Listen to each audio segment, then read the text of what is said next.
At the Office, Cleveland's home for sports talk that never clocks out. From the latest headlines to heated debates, we're diving into everything sports. It's your hosts, Noah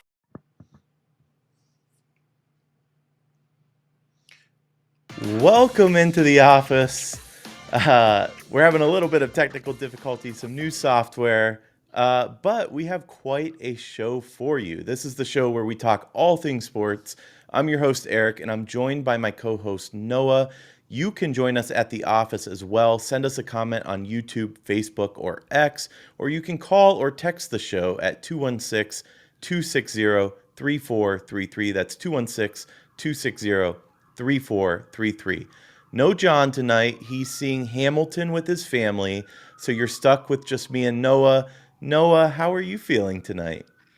Man, I'm good. I'm great. I feel like I've been running around for the last couple hours, but it's totally fine because now I'm here talking sports with you, so I cannot complain. It's a little toasty out right now. I'm still sweating a little bit from our workout, but other than that, I'm good. How are you, man? I'm doing good, and I'm actually getting in live. We do have John. He's live from Playhouse Square. Ooh. Oh, there he is. John Hamilton, everybody. Break a leg tonight, John. Honestly, we created that for our social post today, and I told Noah that it was just too good not to use again, so I needed a way to get that on the screen, and it will forever be living in our text messages moving forward. As it should, as it should. That picture is funny as hell. And if you haven't seen Hamilton, give it a watch. Even if you think you're too cool for school, it's a good show. It's a good show. Definitely. I went in a couple years ago. I hadn't watched the Disney version or anything like that. I went in cold and saw it at Playhouse, and it was so good. Like, I would see it again for sure. Yeah, for sure, man. All right, so we've got one hell of a show for you tonight because there's been a lot going on in the Cleveland sports world. Between the Browns and the Cavs, there's plenty to jump into. But first, as always, I want to start with 30-second takes. And 30 seconds, there's big news from the world of women's basketball. Cleveland is bringing back its WNBA team. Starting in 2028, the women's team will take the court at Rocket Arena for the first time since 2003. Noah, I know you've been sitting on this one for a little while. As a Cavs employee, you weren't able to discuss, so we've kind of pushed it aside. So start us off, 30 seconds. Tell me how you're feeling after the official announcement. I'm feeling good. I'm feeling great, man. The energy in Cleveland about this announcement has been fantastic. I've already seen billboards. There's a picture of Donovan Mitchell today wearing a WNBA shirt, a Cleveland WNBA shirt, might I add. It's just been good energy. There was a celebration party at the W Sports Bar. I would consider them a distant friend of the show because of Gina and that connection there. I'm Definitely excited. I'm curious to see what this brand is going to look like. If they're going to bring back the Rockers, they did trademark it. We'll see. Just in under time. Throw up 30 for me. I'll just reiterate what you're saying because I'm so excited. First of all, Cleveland is such a great sports city.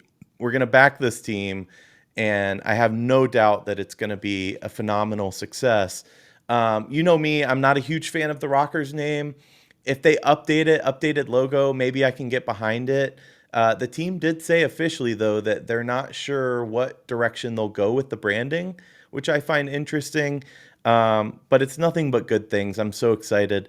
That said, did you see the news coming out from Sophie Cunningham? So Sophie Cunningham is a player for the Indiana Fever. She plays alongside Caitlin Clark. And she had this to say about the expansion teams. Listen to your players too. Like, where do they want to play? Where are they going to get excited to play and draw fans? And I do think that Miami would have been a great one. Like, everyone loves Florida. Nashville is an amazing city. Kansas City, amazing opportunity. There's a huge arena downtown that no one's using. And I think that the Women's Soccer League is showing that, like, people draw, and so I'm not so sure what the thought process is there. But at the end of the day, you also want to make sure that you're not expanding our league too fast. I think that's also another thing, that you don't want teams to totally dominate and then have teams that aren't. And so I just think that it's kind of a hard decision-making team or situation. But man, I don't know how excited people are to be going to Detroit or Cincinnati. So obviously she meant Cleveland there. I'll jump in here real quick because I have a question for Sophie Cunningham and I have a statement for Sophie Cunningham. My question for her is that you do realize you play in Indiana, right? Like, am I crazy here? Because literally any direction she looks in, she's surrounded by corn. So to say that Detroit or Cleveland is a bad city to play, and it's just an abysmally bad take.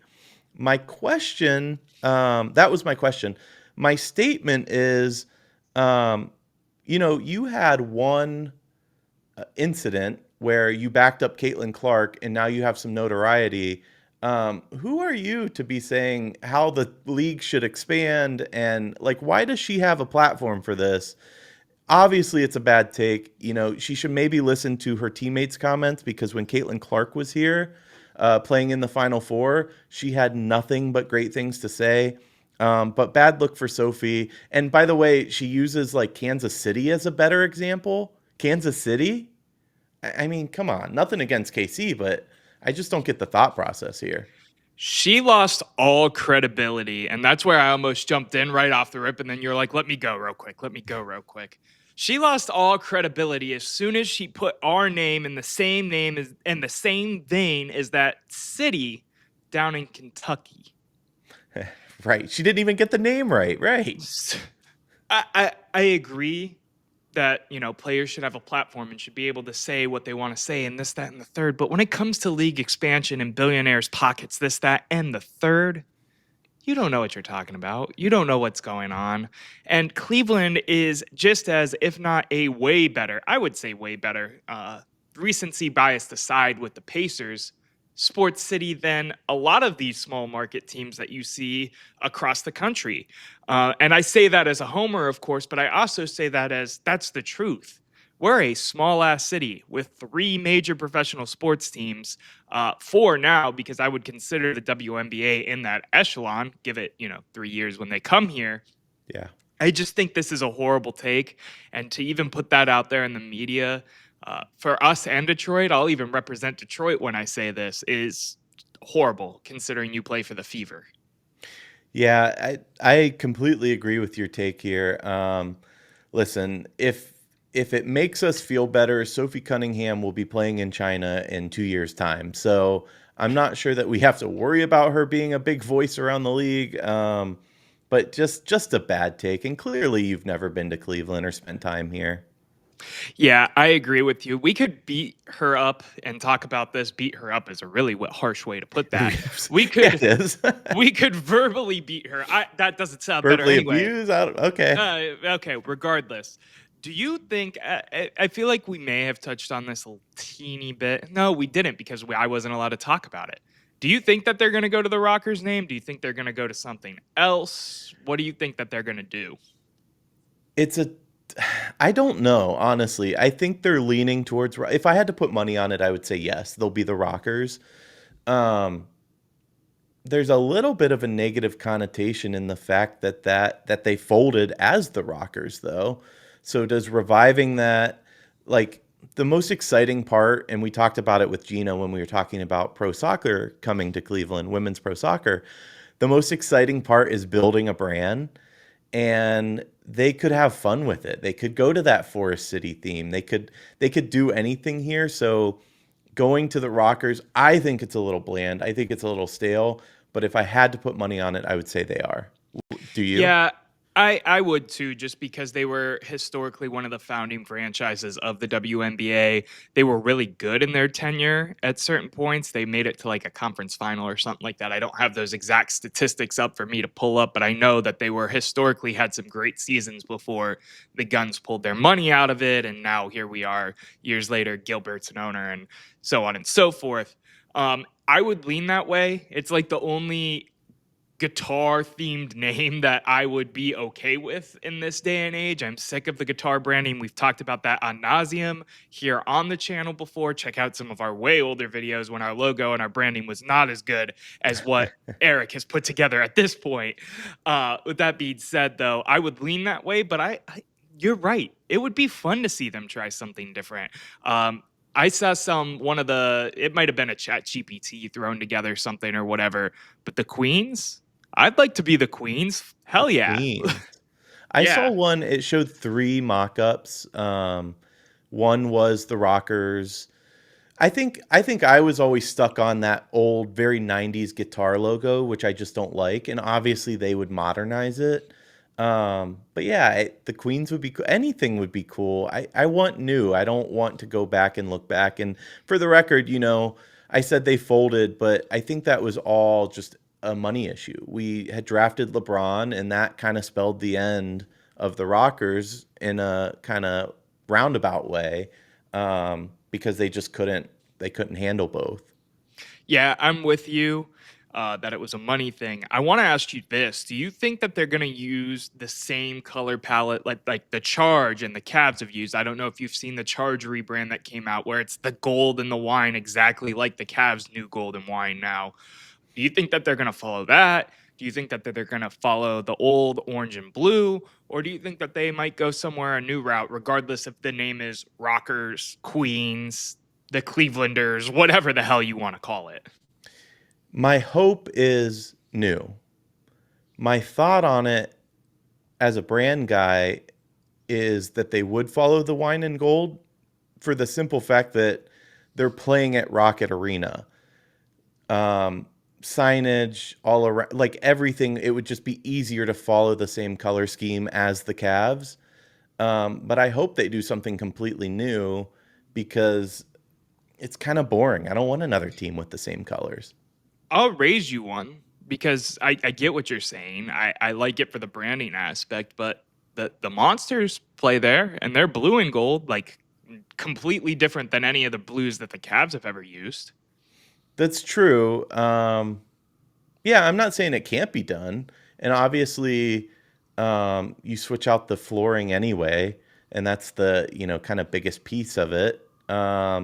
The chairs are red, but I don't know that really matters. I don't know. I think a bigger question to me, and I'm curious if you think it'll happen, is whether or not they'll be able to sell out Rocket Arena. Typically, like a Monsters game, they curtain off the top. Do you think the WNBA can draw a full arena here?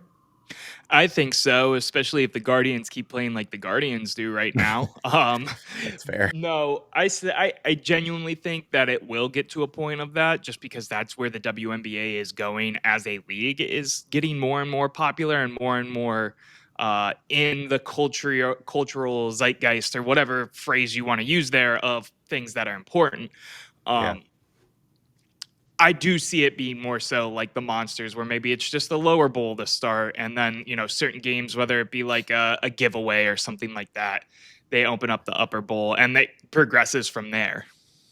Or, I don't know if Caitlin Clark somehow we trade for her, or we manage She's to a free get her. agent in She would be, 2028, and she likes maybe it here. Yeah. All right, I want to move us on, but first, At the Office is sponsored by D&D Meadery, the finest mead in Northeast Ohio. I have my bottle here now.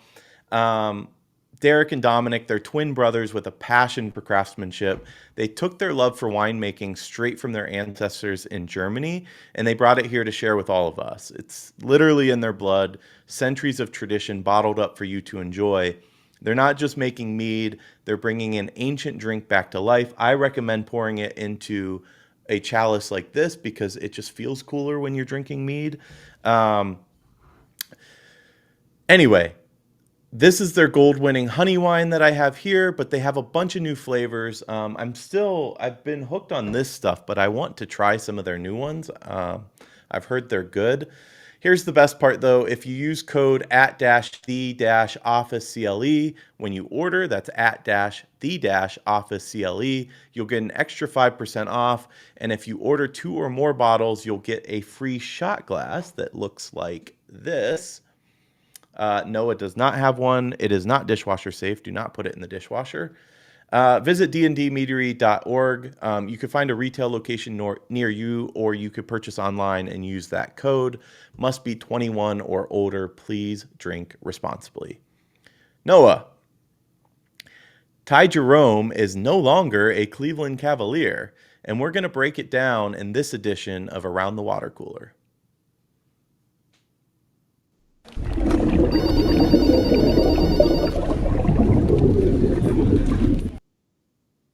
All right. After a regular season that featured incredible highs for the guard, he was then featured on milk cartons for his playoff disappearance. Some thought that he would be given a contract. Others were happily saying goodbye after he failed to show up against the Pacers. Noah, break it down for me and where you stand on this. It's tough, right? I loved Ty Jerome to the point where I was like, get me the jersey, sign him the max. I don't care in the regular season. But we're at a point with this Cavs roster and this Cavs team that we can't have players just disappear like he did. And it was not just like disappeared like he had 10 points and he's used to having 25. I mean, he went from being an asset on the court to a net negative, whether you look at his plus and minus, whether you look at any of that. I think it's interesting to note, and I'm going to pull this up real quick, is his story post today. His story post today said, Cleveland this past year will always hold a special place in my heart, although I was never presented with the option of returning, nor did last season end how I wanted it to. I will never forget all this year brought. It's interesting because Kobe Altman and co. said that this was going to be one of their main priorities, bringing back Ty Jerome. Obviously, he is now a Memphis Grizzly. So it makes me question how much, their pivot has been since they've seen how much more open the East is and how they've seen how much more different moves have been gone around, whether it be the Magic or whatnot. What do you think about everything, man? So first of all, just to break down real quick, as you mentioned, he signed with the Grizzlies, 3-year, $28 million contract with a player option in year 3. He'll go play alongside Ja Morant for probably 5 games because I'm sure Ja will get in trouble doing something at some point during the season because that's the way it goes with him. And just to look at what he did in Cleveland, I mean, he was averaging 12.5 points a game and shot 51.6% overall, 43.9% from 3.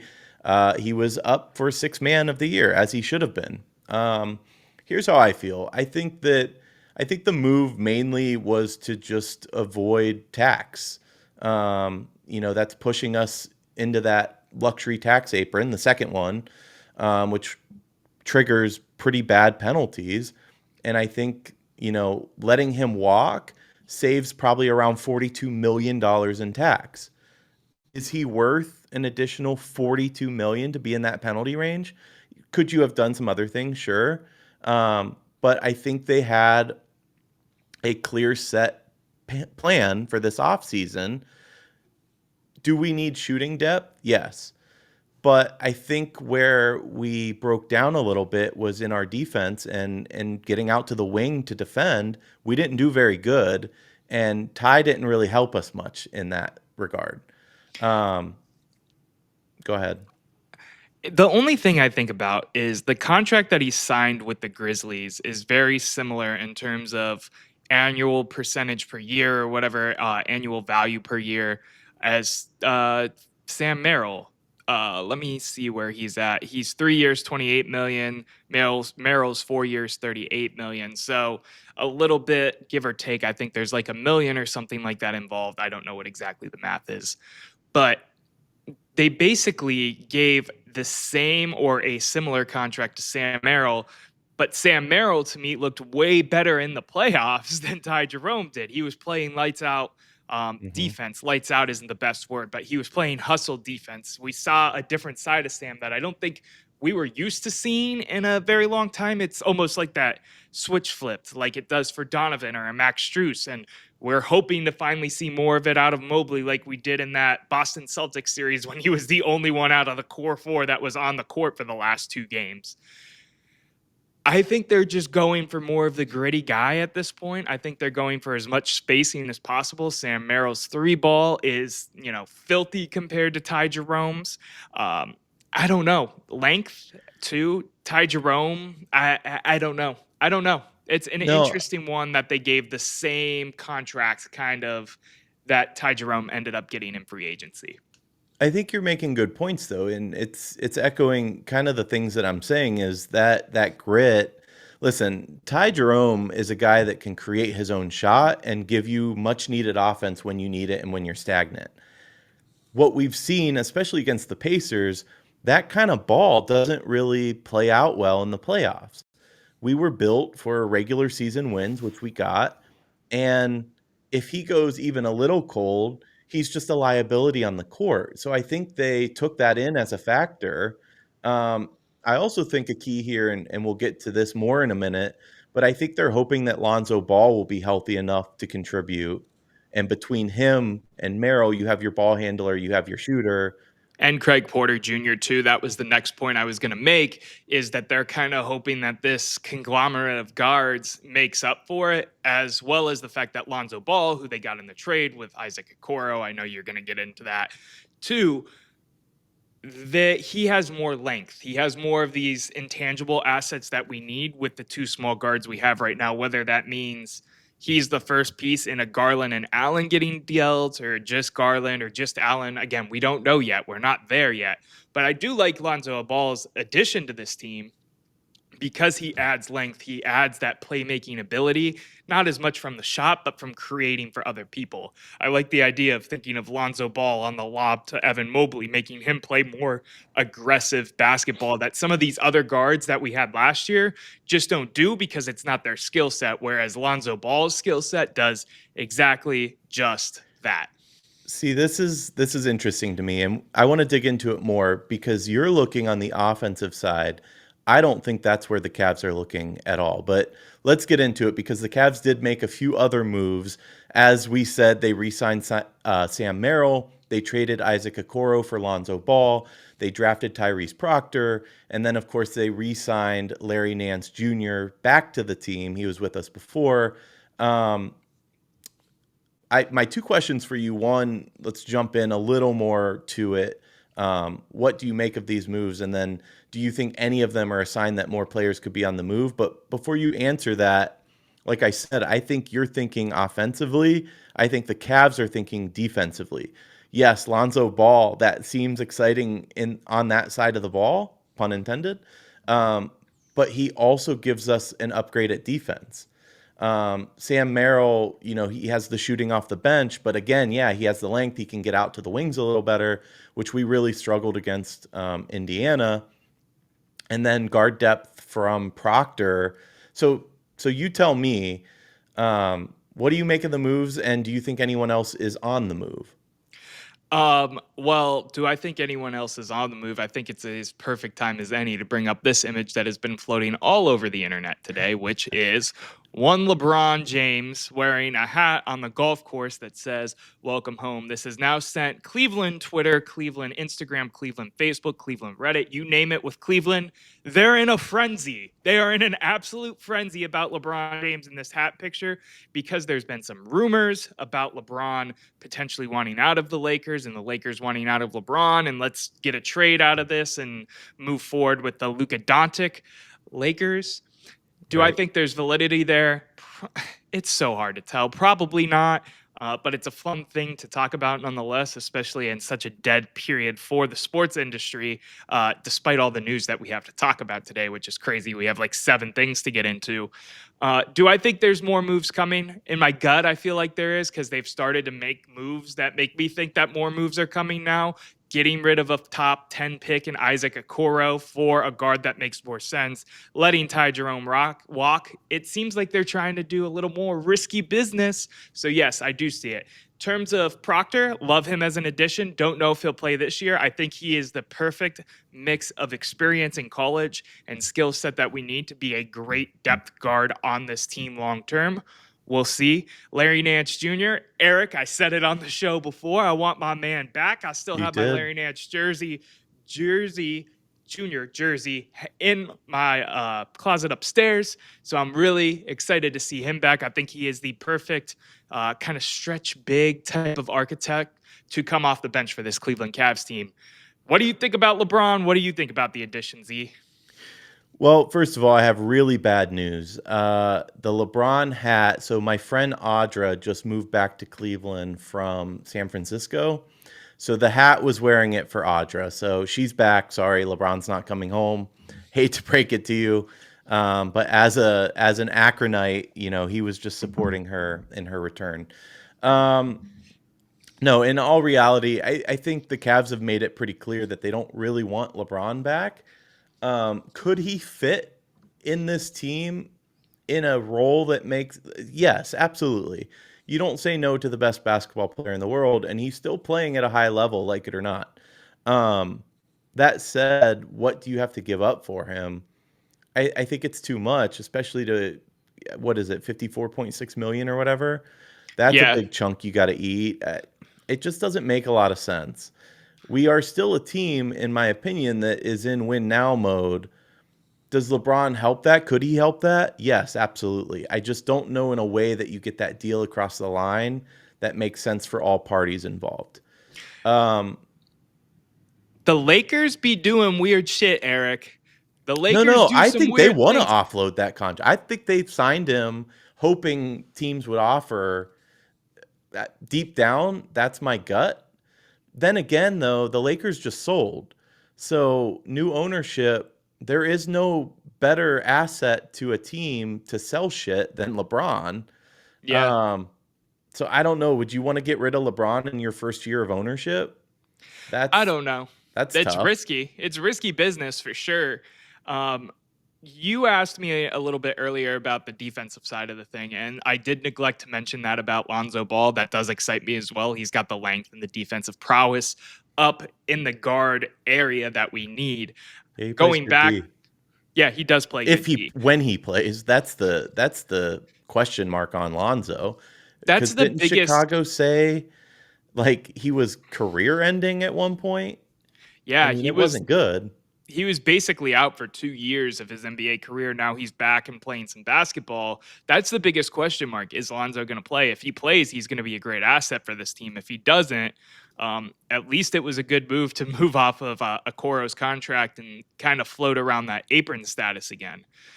I want to ask you this. I keep floating the LeBron thing in there because I didn't expect to see it so predominantly talked about online today.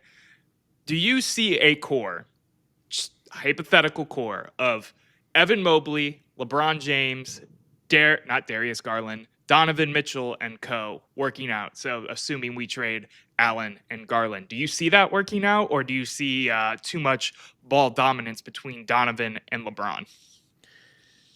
I'll say that the last time LeBron was here, he was ready to hand the team off to Kyrie. If he But he can't help himself either. The man wears a hat like that because he loves the drama that surrounds it. He's going on Twitter and absolutely loving the conversation. So I go back and forth because, yeah, could we use him? That was where we were weak anyway.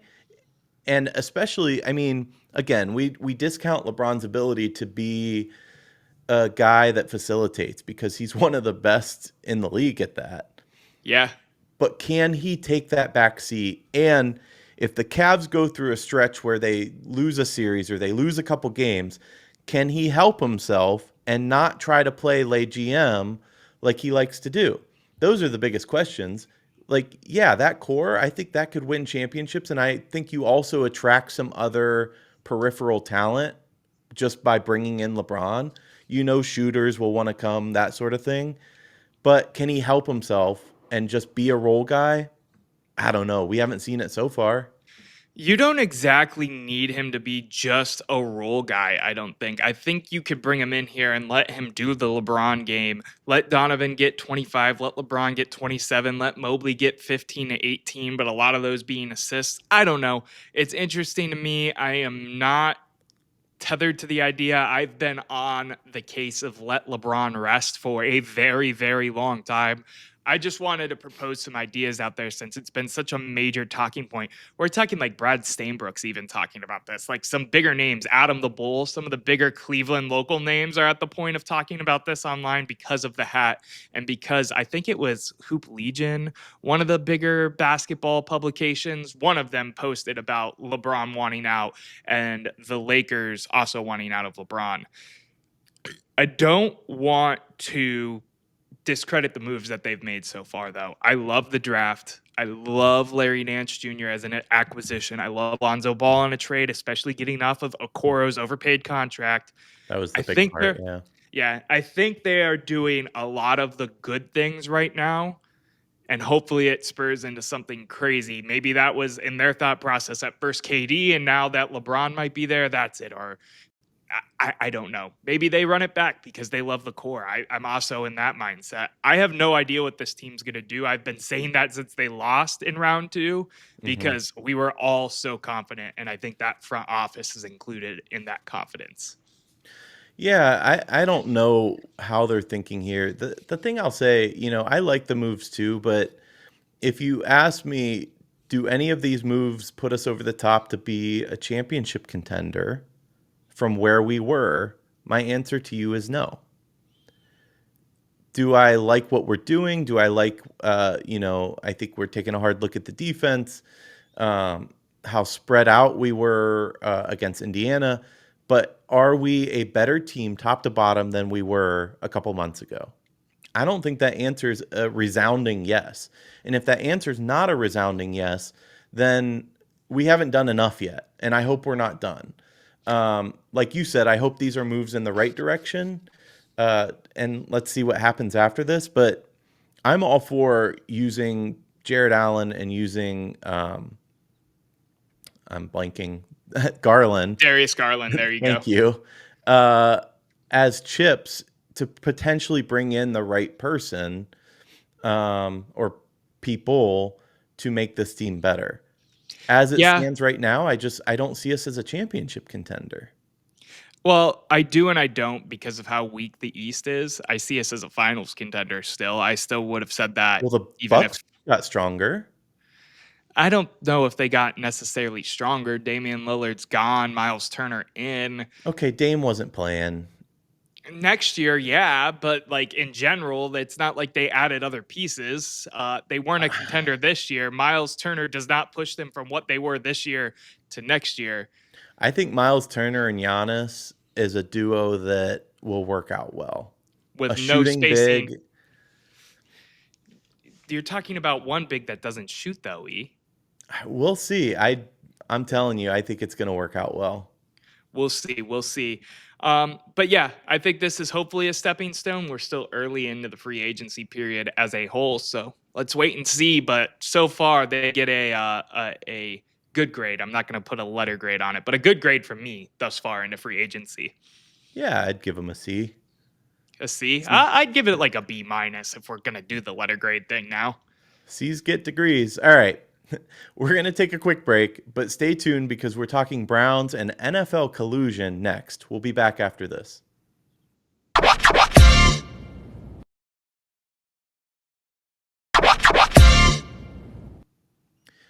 Welcome back to At the Office. If you haven't already, hit that subscribe button on YouTube and check us out on Instagram and TikTok. Make sure you get in on the action and get some At the Office merch.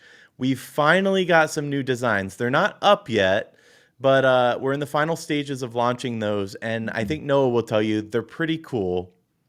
I am a big fan. We got some sports-related stuff. My newfound passion of pickleball is getting represented, so I'm excited for that. Just cool a little pickleball tease. Shirt. Just a little tease. I've had a lot of fun putting these designs together to get some better merch out there. So head on over to attheofficecle.com. Be on the lookout for those. We'll get those up short-ish, I would say, by end of month, and get some gear from your favorite show. Let's get after it. All right.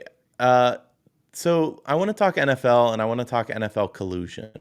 I know you have a video to tee up, but just to give a little bit of background, the NFL Players Association filed a grievance in October of 2022 representing 3 quarterbacks, Lamar Jackson, Kyler Murray, and Russell Wilson. And they alleged that there was a league-wide collusion to limit guaranteed money after Deshaun Watson's blockbuster fully guaranteed contract in 2022.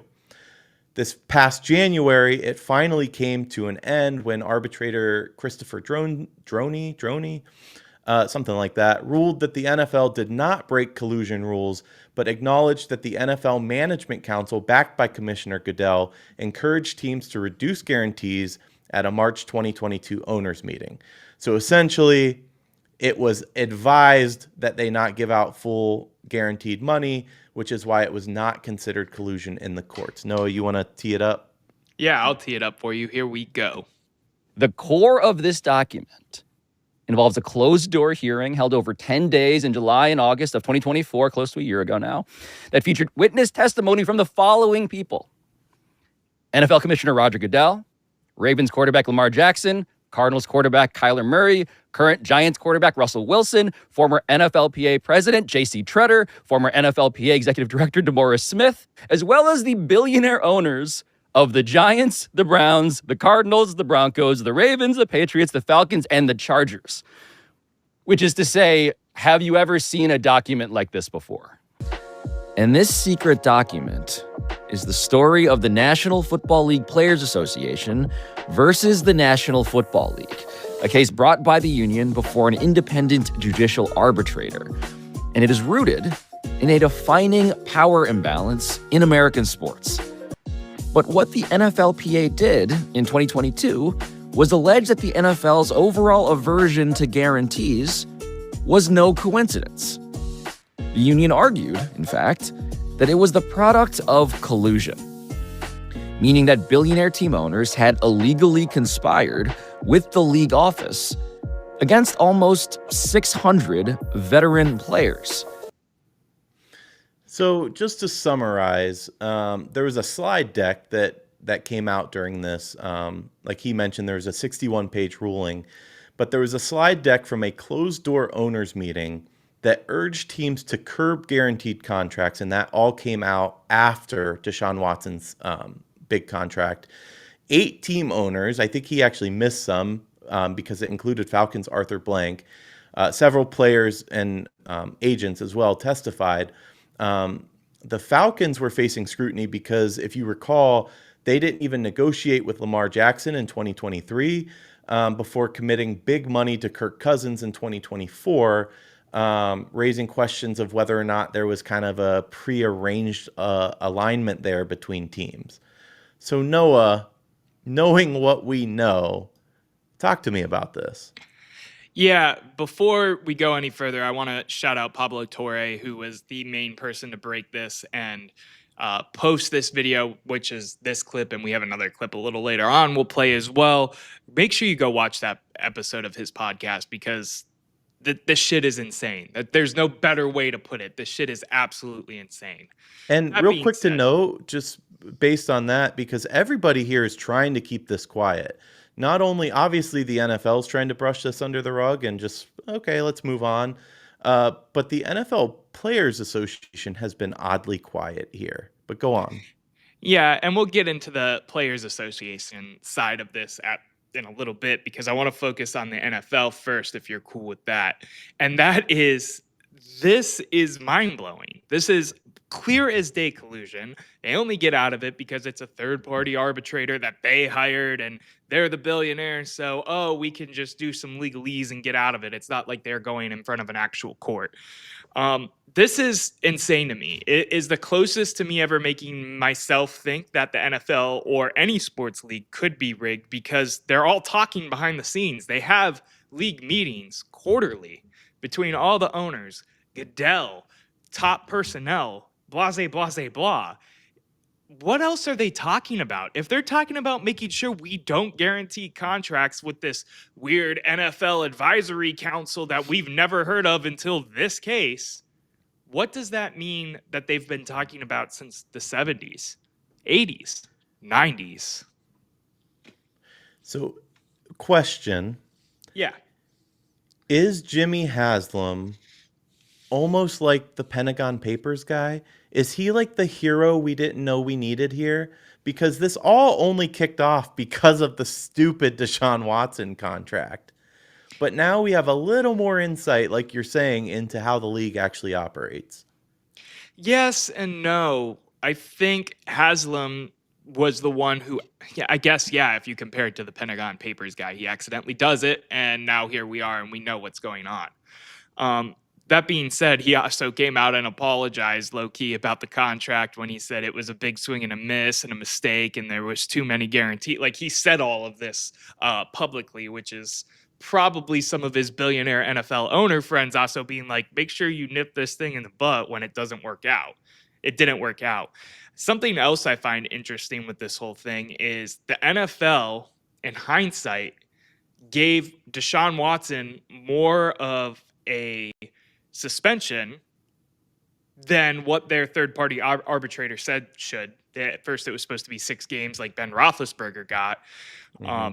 And they ended up giving him more. Now, at the time, it looked like it was a better PR move because they were suspending him for longer because it was all of his egregious claims. To me now, I'm thinking, did they suspend him longer and punish the Browns because they gave him guaranteed money? This is another thing that I'm thinking about now. Does that tamper with Deshaun Watson's ability to play and be a franchise quarterback, whether we wanted him to be the franchise quarterback here or not? I don't know, because he was rusty. He wasn't allowed to be at the building like Ben Roethlisberger was for his 6th game. It was longer. These are all things that start twirling in my mind when you hear about some crazy shit like this. It's absolutely insane to me. And the Browns' fingerprints are all over this, which is even more absurd. Yeah, listen, no, I don't think Deshaun Watson would have been better had he had less game suspension, whatever. I think his problem's between the ears because physically he's still capable of playing. We've seen it. We've seen him escape the pocket well. He gets happy feet and he's afraid he's going to get his clock wrong. But did they give him a longer suspension because of this? Maybe. I'm not a conspiracy guy at all. And I've never been one. Anytime somebody says the league's rigged or, that game was fixed, I call bullshit. Unless the mob was paying off refs, back in the day, it doesn't happen. And to understand what it takes to play professional sports and win a game, to throw it doesn't add up to me. But are they colluding to protect their finances? Yeah, clearly, absolutely. The fact that Deshaun Watson's contract so freaked them out that they felt the need to cap it for others is a little insane. And I think what's crazy is, listen, the NFL Owners Club is this billionaires club of mavericks, basically. When you're a billionaire, you do what you want. People don't tell you no. You have yes men all around you because you're a billionaire. I mean, that's just how it works, right? So it's a little surprising in the sense that some of these other billionaires, you would think what Jimmy went out and did is he said, you know what? I don't give a shit about the status quo. I want this guy. I'll do whatever it takes to get this guy. Right. I appreciate that a little bit. I know it didn't work out, but I appreciate the mentality. These other owners are sitting back going, well, fuck, we could do that too, sure, but I would rather not pay as much and still get our guy. That's what it comes down to ultimately, is saving money. Yeah, I agree. And it's even more absurd. It's even more absurd. Go ahead. I was just going to say, that's what I don't get. Why does Goodell give a shit? Because, I mean, his pockets are lined by the owner's pockets. So what that is in their best interest is in his best interest. Fair. It's absurd, too, because the NFL is one of the only leagues. It is the only league that doesn't have, guaranteed contracts. And there's all these different clauses in their contracts to unlock more money, whether that be like being an 1,000-yard rusher or what have you. Yeah. It's absolutely insane to me that they haven't caught up. And instead of catching up, they have now decided that we are going to collude against the players. And speaking of the players, Eric, do you care if I transition and play the next clip? Well, just one more quick note on this. Yeah. One of the biggest issues here, besides the obvious collusion, is the transparency issue. They had that document for months and only recently released it. So that calls to concerns like what else is out there. We know that they swept CTE under the rug for a long time. I mean, anytime you involve money, obviously it's going to get corrupt, but the sport is just it's not at a great place, frankly. If there was a time to get rid of Goodell, it's now. Which is crazy too, because it is still the most popular league out of, any of the leagues in America, period. It is, it has a grasp on American culture. But something that I found interesting was the player side of this. And shocker, there's some more Browns handprints on this, which is J.C. Tretter. Let's take a look. And what I can now report is that J.C. Tretter, in a series of text messages that he sent to then Executive Director of the Union, DeMaurice Smith, repeatedly insulted Russell Wilson. At one point, he expletive that I will not say here. J.C. Tretter also called Russell Wilson a quote-unquote wuss. What this quote actually meant in the context of this real-life collusion investigation. Because what I'm told is that the owners actually used J.C. Tretter blaming Russell Wilson as evidence of non-collusion. Because what J.C. Tretter is saying there, to be very clear about this, is that the reason Russell Wilson didn't get a fully guaranteed contract is because he's not smart enough, not strategic enough to push hard enough for it. And not because the owners were colluding against Russell Wilson or Lamar Jackson or Kyler Murray or the players. J.C. Tretter was blaming the player instead of the owners. And the owners were like, this feels like a very helpful bit of evidence for what we're trying to prove, which is that this case should be dismissed. And by the way, not unrelatedly, the case ultimately was. So I just want to read one of the exact quotes from Tretter. Instead of being the guy that made guaranteed contracts the norm, he's the guy that ruined it for everyone. Talking about Russell Wilson.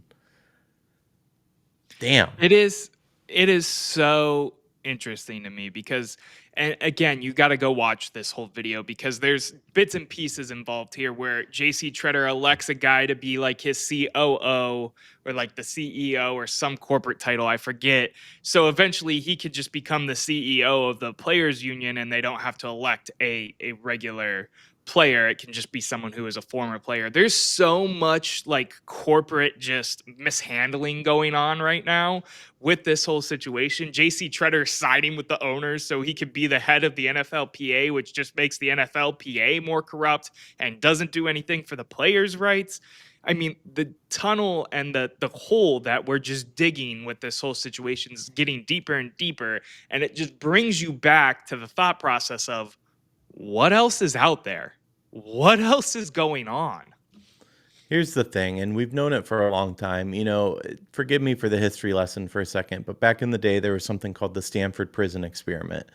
And most people probably have heard of it in this country, but essentially Stanford, the university, took a group of students, and they made half of them inmates of a prison and half of them the guards. And they had to stop the experiment after I think it was 2 or 3. It was quick, a couple days, because the guards were treating the prisoners, their fellow students, so badly that they couldn't let it go on. They were afraid that a death was going to happen. My point is that power corrupts absolutely. And I think we see it here with the Players Association. You have a guy, the whole point of the Players Association is to look out for your fellow players, your union members, if you will. And you have a guy at the head of it completely throwing them under the bus. It stinks. There's not a better word for it. J.C. Tretter, his reputation deservedly took a hit after those comments were released. And a little bit of it, you seem like you're just stooping for these billionaires. You're not one of them, bro. Yeah. It's she's not going to let you fuck. Stop with the bullshit and actually protect the people that you're in charge of protecting. That was insane to me. Yeah, the whole thing is insane to me that there's a player involved, well, former player who was also cut by his team, might I add, as soon as he was reelected as the NFLPA president. So this really matters to him aside from his career because he's going full blown corporate for it.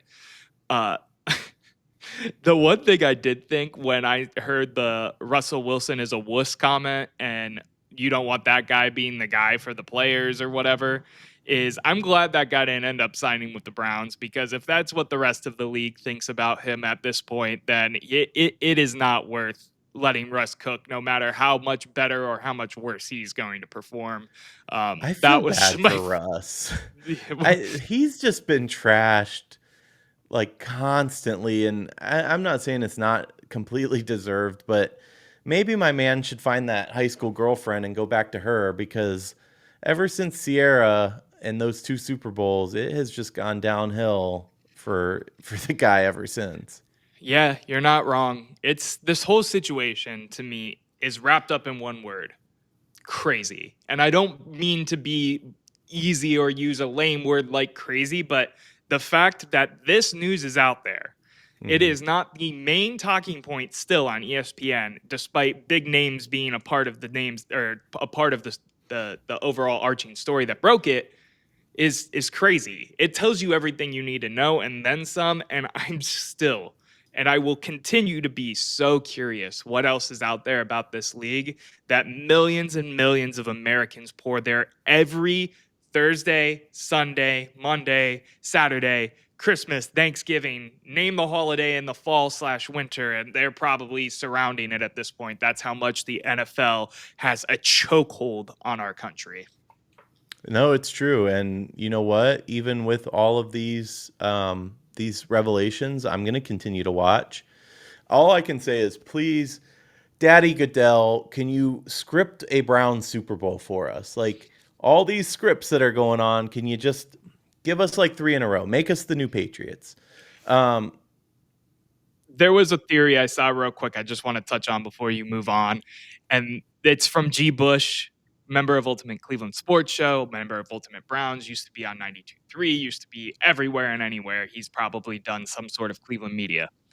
He thinks that the Shedeur slide was the "you're welcome" or "thank you, Jimmy, for causing this and helping us end it. You can have your franchise quarterback with no guaranteed money now." I digress. That's funny. I haven't heard that. Um, but that's funny. All right. For sure. I do want to move on, and it's relevant since you were talking Browns and we were talking Browns. We have ourselves a stadium. So Ohio's legislature has allocated that $600 million from unclaimed state funds towards the new dome stadium in Brook Park, which is obviously a major boost for that $2.4 billion project. Governor Mike DeWine signed the 2-year budget on July 1st, a couple days ago, ensuring that the funding would happen without dipping into tax revenues and enabling repayment via stadium revenues. So it's official, and they purchased the 176 acres in Brook Park for $76 million. Noah, what do you think? Yeah, I think we've talked about this topic a whole hell of a lot, right, man? So I don't mean to beat a dead horse with it sucks. I want it downtown because I'm a downtowner and I love downtown's atmosphere, whether I will be downtown in 2029 or not. It adds to the allure of a Cleveland Browns game and to the city of Cleveland. It sucks that that isn't going to be down here and come 4 years now. But the stadium, the plans, the jobs it's going to create, all of the different things that are involved with this project, I'm not going to lie, it excites me. I've been saying since I stepped foot in US Bank Stadium, the home of the Minnesota Vikings, that the Browns having a stadium like that would be the perfect middle ground with open glass tops so it feels like you're outside, but you don't have to worry about being in negative 15-degree weather on a Friday or Saturday or Sunday or wherever they're getting flexed because no one cares about watching them when they're 3-13 last week of the season. I like it. I'm excited. It's time to move on. Mayor Bibbs put out his tweet moving on. Basically, I want to see them renovate the lakefront and do some of the stuff that some of these politicians have been telling Clevelanders and greater Clevelanders and Northeast Ohioans alike for years that they're going to do. The stadium's gone. Let it go. You got your money for that grant. Let's see something be done down there. All right, since you covered pretty much all the angles of the stadium from a fan perspective, and I agree with you, yes, it would have been cool downtown. It wasn't feasible. I'll be heading to a game in the new dome because it's going to be cool as hell, and I can't wait to see it. If you can afford it, that's the problem. Keep going, though. It should be cool as hell, though. But I want to just step back for a minute and talk about the political side of this, because while I railed pretty hard against Mayor Bibb for making it a political issue, because frankly, he just wanted the tax money to remain in his city, I will say that giving $600 million in public funds, I don't care if they're unclaimed funds, that's still public money, to a billionaire to build a stadium. I know we're talking that's, economic growth versus, public good or whatever, but that's bullshit. Jimmy should be paying for this. You know what Ohio is near the bottom at nationally, Noah? What is that? Infant mortality, opioid deaths, and rural hospital access. So could that $600 million have done some good for the actual communities in Ohio that support these Browns? Billionaires should be paying for their own fucking stadiums. And I'm going to say that as bluntly and as harshly as I can, because it's bullshit that we had to dip into state funds to pay for any bit of this. And I don't care about the economic development. If Jimmy wanted a goddamn stadium, he should have paid for a stadium. And it's just a shame that, they're going to have that shiny new toy over by the airport. Like you said, I'm not sure who's going to be able to afford to actually go to it. Everyday blue-collar Clevelanders, probably not. And for what? For a team that's probably going to continue to fucking disappoint us? I'm a little angry from the public side of it. And keep in mind that this administration, the governor, is a Republican. And I'm not getting super political here, but I thought that party was all about saving money. And now we're just giving it away for dome stadiums? I don't know. I get what you're saying, and I'm always with the sentiment that owners should pay for their own stadiums, but there's other cities that would pay for it, and then you start going down that route. So I get what you're saying. I agree with what you're saying. I'm not trying to not respond to what you're saying because I don't think there's anything else I can really add to it. The main thing I think about is the everyday Clevelander, because I would think I would still be in a position, I would hope I would still be in a position 5 years from now where if I have to spend $200 a seat, plus even if it's in the nosebleeds to sit down and watch a game there for the first time, I'm going to, because that's how big my fandom for the Cleveland Browns is. And I know there's a lot of downtowners, there's a lot of the greater Cleveland folk that cannot afford to do that. I really, really hope, and I've said this before here on the show, and I am going to continue to reiterate it, that the Haslams do what a lot of these other big owners, like the owner in Atlanta, has done, and not price out everybody. Atlanta has the cheapest concessions in the NFL. They have the cheapest parking in the NFL. They built a bougie ass stadium like what Jimmy is going to build in Brook Park. So he can do the same thing and still see great profits. And I hope, knowing what this team means to this city and knowing what good comes from the dog pound and, the real tried and true Clevelander being at this game, that they stick with that. Do I believe it's going to happen? Probably not. But do I want it to happen? Of course. You do know that there were projections and models based on the average ticket price, right? Yeah, and it's not looking good already. Do you know what it was? I think the average upstairs, the average nosebleed ticket's like $2,000 for season tickets. It's like double the price of what it is right now at. I'm saying average ticket price period, The What is that? average ticket price is in the $700 to $800 range, they're saying.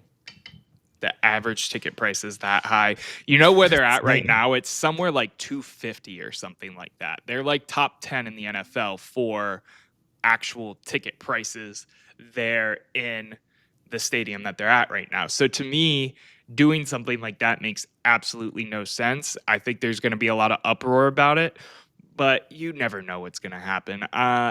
Knowing us as a city, we're still going to pay the prices as part of the problem too. No, we're not. Here's the thing: $700 to $800 a ticket. You said our average is around 250 right now. Every Sunday on the day of, I can find tickets midway through the season for about $10. So Yeah. if we don't field a competitive team, I'm not worried about prices at all. Well, that too. I mean, you're talking sticker price versus what season ticket members Right. or someone who got excited before the season and is now just trying to not deal with the ticket anymore and go to the game and deal with the logistics. I'm excited for the stadium. I hope they do right by the fans. We shall see. Even if it is a little bit more expensive, I hope it's not $800 compared to like $250 like we're talking about. But Jimmy got his way. Congrats on you, billionaire. Whatever, man. Indeed, he did. All right, Noah, let's close things out. Normally, we do final thoughts and takes, but You forgot a topic, man. You did skipped I? one.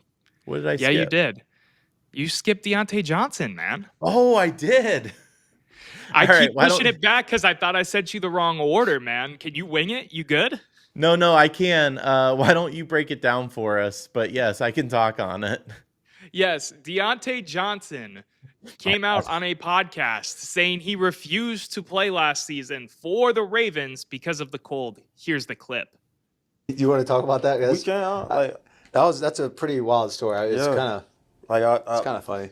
I wasn't getting into like no run plays, no like passing plays, no nothing. Wasn't it cold as shit? You said. Yeah, it was cold. So I'm on the sideline, just standing there, like just going to the heater back and forth, like just waiting to hear my name called. Yeah. So fourth, like end of third, going into the fourth or whatever.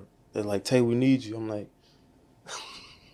I'm like, nah, I don't think it's to me. I don't think it's a good idea for me. Like I was thinking about like my legs. I don't want ice to go out there and cold. put bad stuff on film. Right.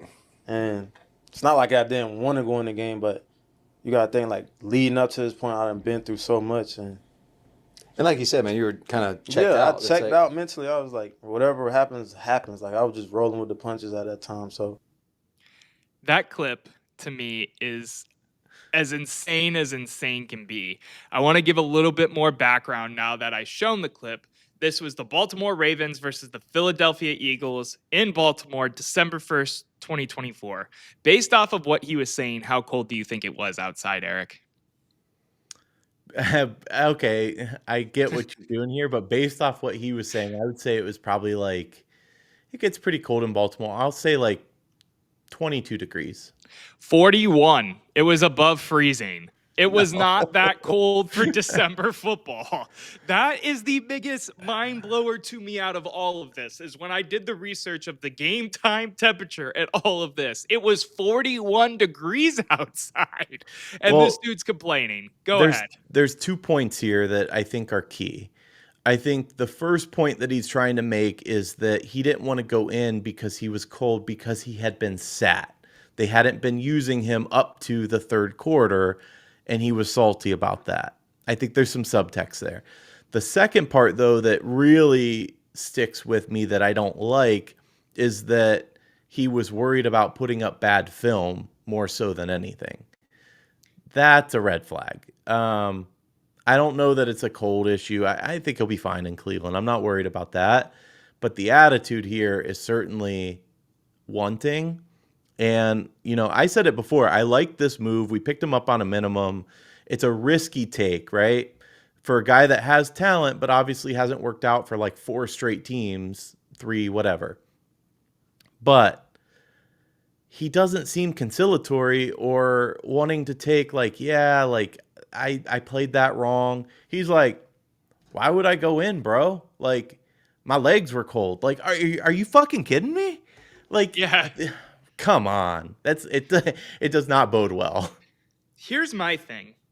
That could have been the situation, and that's totally fine. Whether you felt like that in the moment, whether your agent was telling you that's how you should act, whatever happened there, cool, fine, whatever. It's in the past. You didn't have to sit down on this podcast and bring it up. It does nothing for you to talk about this.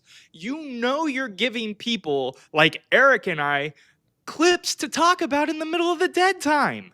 This Yeah, does not make you look good as a guy who is on his last leg in the NFL. What are you doing? You're absolutely right. It's like when you meet somebody and they tell you, "Yeah, dude, like I was cheating on my wife," and like, why are you sharing that shit? Like, you don't need to share that with a stranger. You know what I mean? Like, it gives those same vibes. Like, I think some people just don't know how to keep their mouths shut, but you're absolutely right. Why would you bring that up? I would be trying to keep that under the rug as much as possible. To be fair, the guy brought it up to him, but I don't know. Pretty wild. Yeah, but I mean, we had our own local beat reporters. Mary Kay, the queen of picking and prodding and trying to get some drama out of the players here in Cleveland. He brushed her off during OTAs and during mandatory minicamp. Why are you on this podcast talking about it? You were in the clear. What was last year is last year. And people still didn't like that answer because he wasn't taking accountability. You're an idiot for even talking about it. I don't get it. And I was excited because there was that clip of Shedeur throwing him a touchdown pass during minicamp. And I was like, oh, maybe with Shedeur's revival and him being on the threes, they're going to have a great connection. And week 10, they're going to win a game and they're going to both look great. You look bad, man. Talking about this makes you look bad. And I don't want you to look bad because now you're in the orange and brown and I want you to look good. You know what, though? This goes back to, you said something during the Sophie Cunningham take that we moved on, so I didn't bring it up, but you talked about athletes having a platform, and they should have a platform. They do have one, so they should do good with it, but these guys are just good at catching a football or shooting a basketball. We shouldn't be listening to them on advice about life. And we shouldn't be listening to this guy shouldn't be talking at all. I know it's big, obviously what we care about in this town is Browns football. So that mic's always going to be in your face. I would be okay if you take the I'm here so I just don't get fined approach. That's okay, bro. Like, you don't have to talk. Yeah, it's baffling to me that this is the route that he went down. When you get into the leagues and you get, some fame and notoriety, you normally go through something called media training, right? This does not give media training. This gives, I'm sitting back with the boys, drinking a beer, talking about what happened, whether it's right or wrong. And you're broadcasting that out there for, again, people like me, Eric, people with bigger platforms like Adam the Bull or Quincy Carrier or what have you, to sit here and talk about it. Why? Yeah. Mike, if crazy was the word to define the collusion, why is the word to define this whole Diontae Johnson story? Yeah, it's just ridiculous. Okay, did I miss any other topics, Noah? No, but you probably could have with how much news we had to break down on this week's episode of At the Office. So we did have a lot of news, and it's funny actually because when we were doing the topic before Diontae, I was looking at the time, our live time, and I was thinking to myself, we're a little shorter than we estimated, and that is because I missed a topic. But no worries, I think that was a fun one, regardless. Yeah. Yeah. All right, let's get into what would normally be final thoughts and takes, but we're going to change it up a little. Explain. Yeah, so there was a quote that got spurred from one and only Mary Kay Cabot about Deshaun Watson planning to mentor Shedeur Sanders. So let me try again. Deshaun Watson wants to take Shedeur underneath his wing. That is kind of a tongue twister. Don't say that out loud, or don't not say that out loud before Deshaun you go takes Shedeur live. under his wing. Shadon. Nope. Yep. You're right. See, there you go. Okay. At least it's not me. So Deshaun wants to take him under his wing. This quote was from a Mary Kay article. I'll read it real quick, and then I'll also pull this up as well real quick while I read it. New York Post references this. Obviously, Mary Kay said it herself, a couple other publications. Watson has been an awesome teammate inside the quarterback room and meeting rooms, and has been a great cheerleader for the 4 quarterbacks vying for the starting job. Mary Kay Cabot reported Sunday, citing multiple team sources. So this all gets brought up, obviously gets spun a little bit as, oh, Deshaun wants to mentor Shedeur. Eric, how do you feel about that as a headline? I thought it was a great way to replace hot takes, because I feel like Watson being a mentor is a hot take to a lot of different people. Mentor him in what is my first question. The guy hasn't really done much in the league since what, 2019, 18? No, 21. 21? 2020. Okay. 2020 was his last year. Yeah. My point is, though, quarterback-wise, on the field, I'm not sure what he's going to do that some other guys or coaches can't do. Another guy that hasn't really been conciliatory at all, so is he going to tell him to avoid massages? Like what is coming from this? Listen, anytime your team is in the New York Post, it's not good. And once again, it's the clown show, man. I'm seeing now that he could be ready to start football activities again in October. And it's like, Lord, why? Like, are we actually going to let him throw a football again? I don't think so. But, like, it's just one thing after another. They need to just cut Deshaun Watson. I don't care about the money. Pay the man his money. Cut him. I think that they'll cut him next year, and we've talked about this before on the show as well, that it just makes sense with how much dead cap they'll eat and how much insurance money they'll get back from Watson after this year, and blah, with him potentially sitting out for the full year. I look at this in a little bit of a different angle, and, I agree about Deshaun Watson not seeming like he'd be a great mentor for all of the different reasons whatsoever. But Deshaun Watson was considered a top 5 quarterback in the league for a period of time. He was going up against some of the best and battling with them and winning games, Josh Allen being one of them. Him taking a mentorship role, to me, is more so Deshaun Watson doing PR so he can continue to be in the league and another team wants to pick him up to be a backup or a third string after the Browns. Good luck. I think that's what's going on here. He's trying to do all the right things, not talk about how he's going to get the starting job, just trying to be there for the locker room and be there for the guys and be a voice of reason or whatever that is. Is it really like that? Who knows? Probably not. He's probably there sometimes. Sometimes he's not even out on the field from what I've seen in pictures and stuff from practice, and he's in the weight room watching or whatever, doing rehab. If he wants to be a mentor and a voice of reason, sure, let him if it's positive, and let him, ride out his time here and get the hell out of our city after this year. I'll say this. I think that this coaching staff is not afraid. They've been pretty clear. They're not afraid to put whoever they want at number 1 at quarterback, whatever. So I think if they see this being an issue, they'll step in.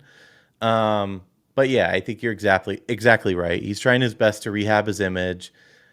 There is no rehabbing, though, of that image, bro. You're cooked. You've been cooked. I think it's time for everyone just to move on. He's got so much money, dude. Just go live in Italy for a little while. Like, give up football. Go play some overseas ball if you're really addicted and still want to play.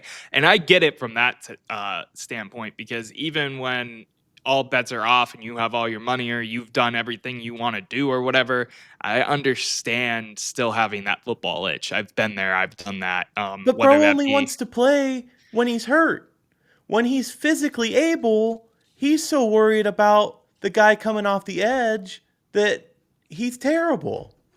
Well, yeah, I agree with that too. I'm not defending Deshaun Watson. Do not get me wrong. He was horrible for Cleveland. He is accused of very, very, very many horrible things. I am not coming on here to say that. I'm just saying I understand the want to continue to play football, even if it doesn't make sense to a layperson like you and I. This headline, I feel like, is one of those nothing burgers too that come through during this time period where we're in between training camp and, OTAs and whatnot in the summer close, when though. really we're so close. We're so close. Training camp tickets go out tomorrow. I will be trying to grab as many as possible and then dragging Eric along for a vlog and or some content, but we'll see if we even get through on them.